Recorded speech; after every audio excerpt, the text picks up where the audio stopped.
And so here we are, those who don't know me and don't know how sincere I am. I want all our people to get all of their shit. I don't give a fuck about nobody else. But if they want us and they got a nickel somewhere and 2 pennies, I want them to have a nickel and 2 pennies, not because I just want them to have it. It's their shit. Mm-hmm. I think everybody got a right to their own shit that they already earned. Right? So even if they don't agree with me, I don't care. If you got something coming, I want you to get whatever the fuck you got coming. Good, bad, or indifferent. Right? So when we get done putting the statuses in the public domain, what do you mean, Rod? It's all it is this simple. You go on your social media so you can have the time, dated, and stamp. I got a funny story about that because you told me this. You put it on your page like a few months back, talking about just post this, write your name in this little blank section and put it on your IG. And I'm like, man, that shit too simple. But I do know African proverbs say he was doing that back on Facebook a minute ago. Like, no, I do not agree to this. You just putting it on public record that you don't agree to. Maybe a new law that dropped or whatever. Now, all of the women over 50, specifically those are seniors, 65 and older, need a representative in the family. That means if you about your business, right? Everybody got a sister or a cousin that know that paperwork, how to keep business stuff in order, right? The eldest female that the most of the people in the family can trace back to that's still living is the heir. All of the wealth is always coming through the motherland. Mm-hmm. But the right to reign as the alpha male comes through the fatherland. In the only way, that's why you got to have both the blood and the rights. Mm. Because before, the people without the blood stole the rights. Mm. So now you need the blood. That's what they were showing. You ever watched that show? Lovecraft Country? That's what they were showing in there, how they basically stole. They ain't had the bloods, but they stole our rights, our lands, our magic. I don't know. Now, okay, Lovecraft Country. Go to how they did it. They stole the family's grimoire. Mm. It's the family's book of life. It tells you who is who in the family. And they have clues in there how to recognize them when they come back.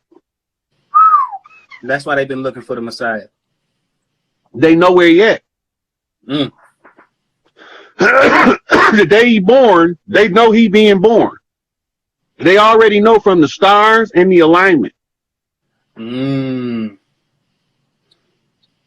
Okay. Certain people born, all of the stars align in order to tell a story of who this individual will become if he makes it to maturity. That's how they kept killing the chiefs off as children. That's why they made what we call black on black crime so prevalent in the community, because they ain't allowed to kill us, but guess what? They can put us up to kill us. Mm.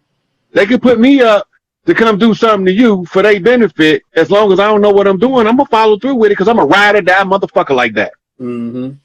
But as soon as I find out, hey, wait a minute.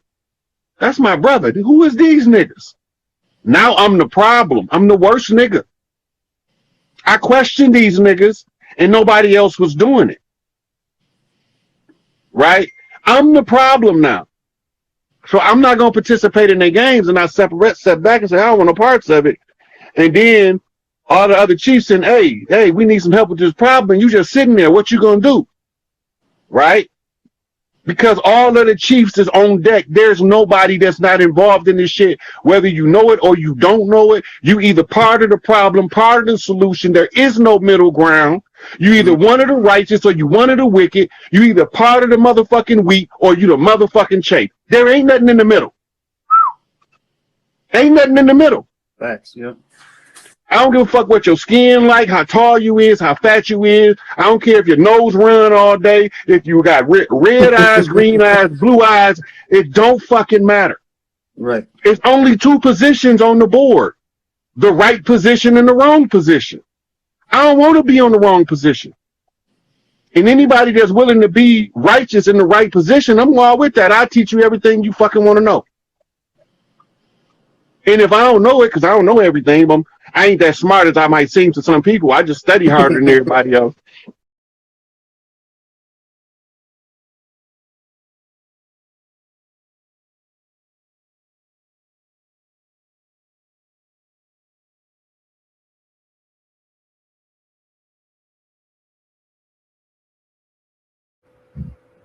Doing backflips using my mother's inner uterus as a springboard. I believe it. I remember hearing my mama telling my daddy, "This is gonna be a good badass boy here. He monkey flipping all up and down in my stomach." I can't tell nobody that. That's insanity to the regular people.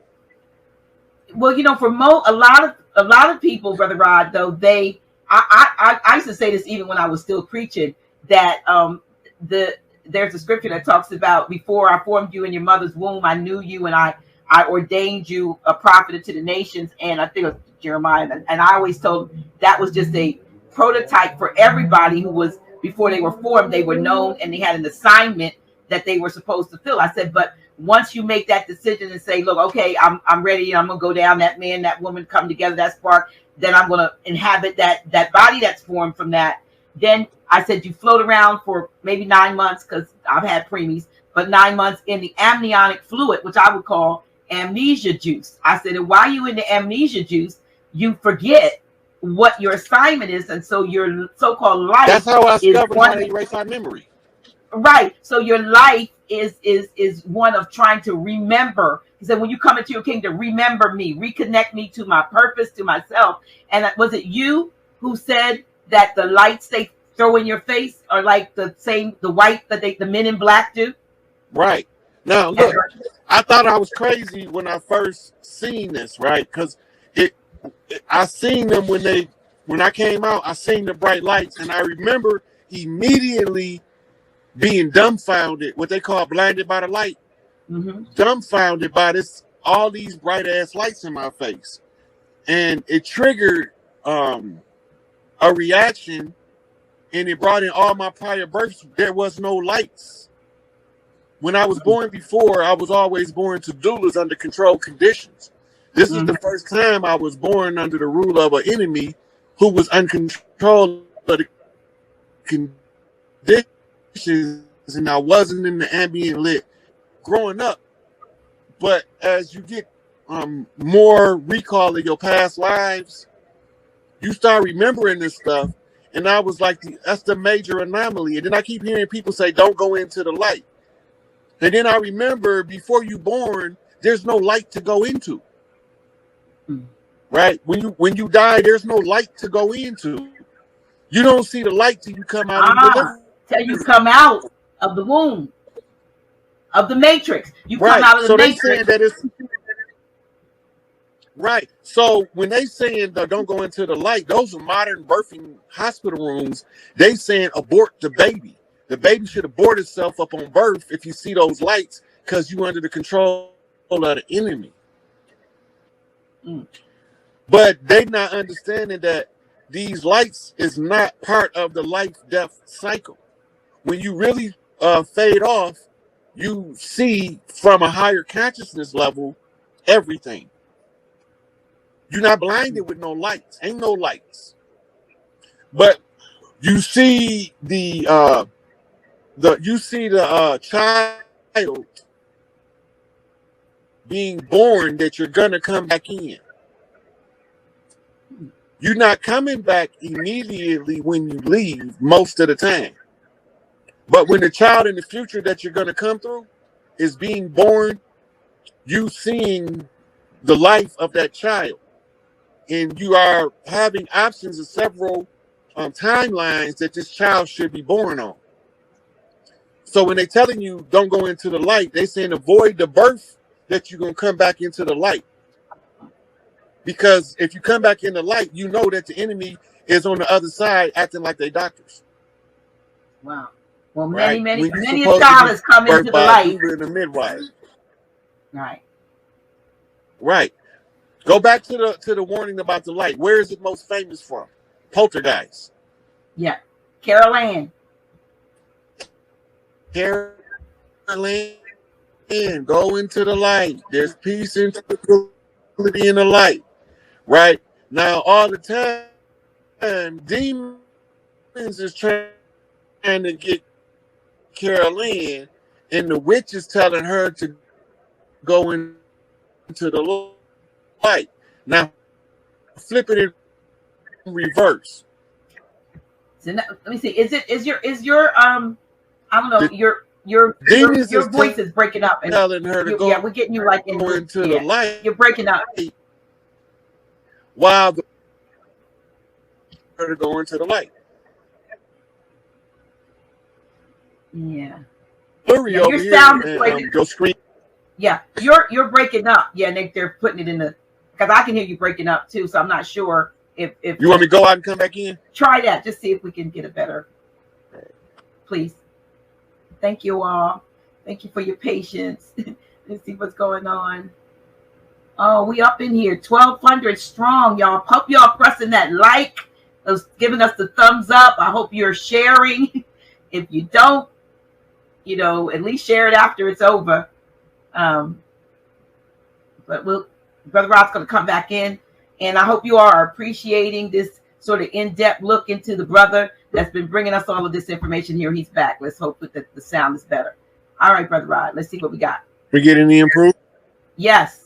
Yeah. Now, from what I'm looking at, you totally black. So the audience should tell me if your screen is black, or if we can see Dr. G. Okay. Do you all see me? Put a 1 in there. Somebody put a 1 in the chat if you see me. No, I don't. Anybody see me? Did not see it. Can you hear me? Ask you, do you see me? Because I know when we first came on, you were saying you couldn't see me, Brother Robert. I see me. Oh yeah, they see me. They got 1s all in there. Thank you. So okay. Believe me, I'm here. They can see you. They can see me. They can see you too. Okay. So let's go back to this, because this is so interesting. Let's go back to this birth process and the light and all that, because this is fire, y'all. This is fire. Right. So go back to when you start wait a minute. Somebody birth. says they only see me and not you. Wait a minute. If you see Rod, anybody see us both? If you see, you're looking good. So if you see us both, put a 2 in the. I can see you now, Dr. G. You see me? You just came. All right. You just probably see me too. Matt. Okay. All right. Somebody said a young guy on TikTok. Where'd I go? Here we go. I'm gonna push this up. You'll see this. A young guy on TikTok using gematria somehow matched Rod Hayes to Lucifer. Said that's a good thing. Well, that means a lot. Hey, look. So the Lucifer effect, right? The Lucifer effect. Don't nobody know what it is, but it's written in all of the occult mysteries. Okay. The Lucifer effect is the ability to be able to read the creation from above and from below simultaneously. That's all it is. It ain't nothing else. Take all that spookism, mysteryism, all that out of it. That means that you just got the ability to see clearly from the spiritual into the physical and vice versa. Okay. It's called mirror flipping. As above, so below. What's written in the stars manifest on the ground if you know how to read them. But if you don't know how to read them, it's gibberish and nonsense. Right. But okay, so back to you, for anybody that's just tuned in. So you were talking about the birth, your birth, remembering this last birth, because you know that you also talked about seeing remembering other incarnations. Yes. And seeing, when do you see future births? I'm barred from seeing the future, so I don't change it. Okay. Right, because I change it to anytime I. Where'd he go, y'all? Somebody just called me. Dr. G had to go out and come back in. Y'all stop calling him. He's online. So can you hear me clearly? I hear you. Yeah. Okay. So so you said you would change it if you. I would always change it for the collective to have the most functional future possible, if I could see the future. I Yeah. automatically switch the timeline. But then that would be what you call averting the work required to change it correctly, which will cause a wrinkle in time that can't be compensated for. Well, since we know that like timelines are not not so much as like chronological, but maybe multi-dimensional, or these other lives maybe other dimensional lives, just like you talked about, the Mandela effect, or these other lives that you remember, might you be living them out, at the same time? May they be? Are we talking about lives that have literally passed and gone and not connected anymore to what you're doing? Oops, you froze. Can you hear me? I tell you, we talking good and they messing us up. You know what this is? You come in. You know what this is, y'all? Because the knowledge that's being shared is to take away the spookism, is taking away the spookism and the fear that even this kind of stuff, they don't want it to get out because they want to keep us in fear. They don't want us to be in knowing. They don't want us to be able to, go boldly into whatever battles we need to go to, knowing that, we are spirit and, we are souls that live forever. They want you to have that same mentality that we've been indoctrinated with in Christianity. Can you hear me, Rod? I'm just trying to fill I in can the hear you. space. Can you hear me? Yes, you froze, but go ahead. I'm sorry. I apologize. Go. Just trying to keep it going. Yeah. So one of my past lives being born, I remember in antebellum New Orleans being born, and the room was only lit with candles. The whole room was a whole bunch of candles. That was it. And it had a chandelier. So I know they had lighting. But the chandelier wasn't on, but it was candles all around the room. And it was an elderly, dark skinned lady and a younger, bright Creole woman that was the doula and the birth maiden. Because you always have to have one with you in training so the knowledge can be shared most effectively by osmosis. This is why we used to use apprenticeships over job training. Because when you do an apprenticeship, you get the hands-on experience from some of the best teachers possible, the experts on the job. Mm-hmm. But when you do hands-on training, they just teach you the steps, but they don't teach you how to compensate for little intricacies that come up as problems on the job where you don't have to call a whole army of people to fix it. Right? But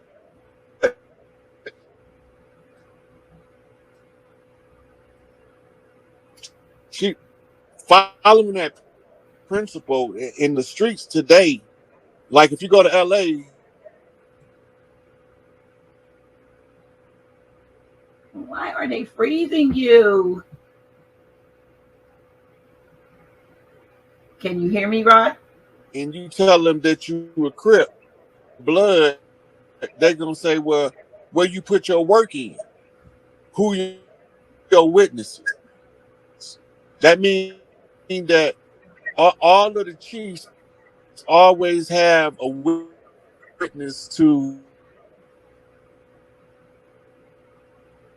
Okay, y'all, we having a little bit of technical difficulties, but I'm sure he'll dial back in. Are you enjoying this? I know you are. I am. I'm absolutely enjoying this interview. So let me see. Where are you, Rod? Nope, you're right. They don't want this information out because it is absolutely critical, even to us, our empowerment, for us to go to that higher level together. We have to also go to a higher level individually. And when we can get rid of the fear of, here it comes. Let me get you back in. There you are. All right. Can you hear me now? I don't know why. I mean, you said. I guess this is too powerful. Well, so you at this saying point, you go to LA about the Crips, and that's what. yeah. So they always ask you who a witness to your work in order to solidify what your status is on the land. That's different from the mainstream cultural norm. So the culture that we use is somebody always have to be a witness that you about what you say you about, that you're gonna do what you say you're gonna do the way you said you was gonna do it. So they say they call that a witness to your work. Every step of the way, I'm one of the most scrutinized people when I look back on the history, because I done been under review since I was, look, when my mama used to go to all these different churches and tents and trailer parks and basements. When I remember being an iron baby, and she passed me around to all these old ladies. They be old as hell. Some of them dip snuff, and they be saying, oh yeah, Shady, it's the one right here. I don't know what they talking about, but I can still remember they chatter. Mm-hmm. You So know, he's like, you've been under evaluation since you came out the gate. right. And it wasn't until in the last 3 years of doing this work, I realized that I couldn't even be here if somebody didn't conjure me up. I have to be conjured up to come into the physical world by a group of people. One tribe cannot conjure me up. All of the tribes have to agree, because they don't know how I'm gonna behave when they conjure me up. And so they have to put me through cycles of training to temper my temperament so that I can have enough self-control to be useful. Otherwise, I'd be useless to the collective, and I'd be useful to some tyrants. Right? So But when you decided to do what you were doing, to take it on like you have, with your whole heart and soul into this, it was it back in 2008 when you came? Or because personally, I just discovered you this year. no, Video popped up, and it was this year, and I was like, who is this man? And I said, he's a record keeper. Remember when I first? And so I tried to contact you, or I wanted to contact you, and then